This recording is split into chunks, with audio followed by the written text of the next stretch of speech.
Hello, children. On December 7th, 1941, the Empire of Japan launched a surprise attack on Pearl Harbor, paving the way for the US to join World War II and Canada to enter the war in the Pacific. Before the war, there were already some anti-Japanese sentiments due to the fact that Japan at this point looked like a big threat to the West ever since they won the Russo-Japanese War and was a quickly militarizing force.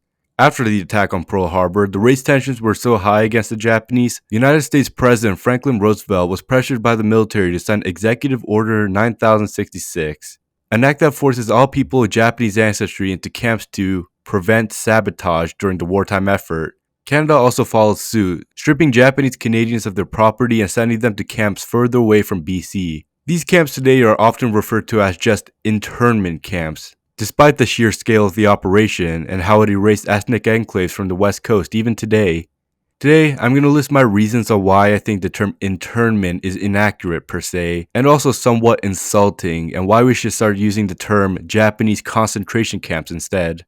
Before we get started, let's talk about definitions. Merriam-Webster defines concentration camps as a place where a large number of people, such as prisoners of war, political prisoners, refugees, or members of an ethnic or religious minority, are detained or confined under armed guard.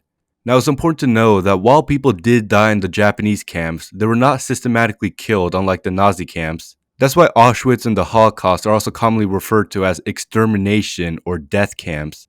This level of extermination wasn't present in the Japanese camps, so to compare the two camps as similar in devastation is wrong, no matter what way you put it. And because of that, people who don't like to refer to the Japanese camps as concentration compare the level of devastation as a reason to distinguish the two camps, as a sort of marking the importance of this camp over the other. But here's the thing, Japanese camps definitely weren't extermination camps. But according to the definition from earlier, the Japanese camps still are concentration camps, as the definition does not state a concentration camp is designed to purely kill people. And I don't think the levels of horror in another tragedy should redefine a word or downplay a different tragedy, because the Japanese camps were very, very horrendous, and still affects the ethnic makeup of the West Coast to this day. Historian Roger Daniels puts it best in this quote: "Internment is a legal process for an enemy alien, and 2/3 of the persons placed in relocation centers were native-born American citizens. In addition, internment has traditionally been applied only to adult males. Men, women, and children were placed in these camps, so I think that concentration camp is the appropriate term." He believes that the term internment is a term that downplays a tragic time in both Canadian and American history. Many branches of the government and even American President Franklin Roosevelt stated many times that they are clearly Japanese concentration camps.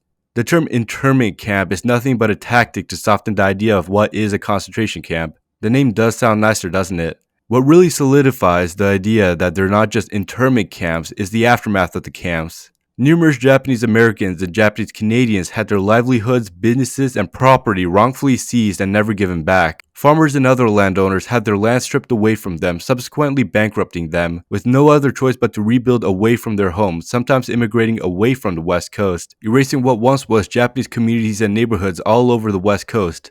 Out of the 20,000 incarcerated in Canada, 10,000 repatriated or was deported back to Japan because they didn't have anything left, or just didn't want to be in a country that still persisted with the discrimination. And another large majority who couldn't afford to be in the west of the Rockies moved to Ontario to become agricultural workers. On top of this, discrimination still persisted after the war. If the goal was to erase, they certainly succeeded. Other points people tend to talk about when discussing about Japanese concentration camps include the quality of the camps. The camps are poorly constructed buildings that are often overly crowded and only contain the bare minimum for the prisoners to survive.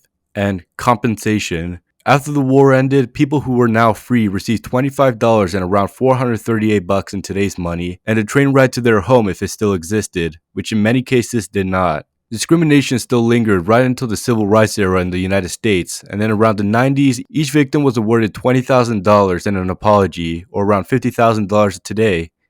Relatively nothing. Today, there are many Japanese community centers that talk about the legacy of the concentration camps and the story of those who were incarcerated or try to fight back against forced incarceration. Many Japanese people already refer to the camps as concentration, so I think we should start using that term more than internment to not downplay the tragedy. Thanks for watching, I'll see you next episode.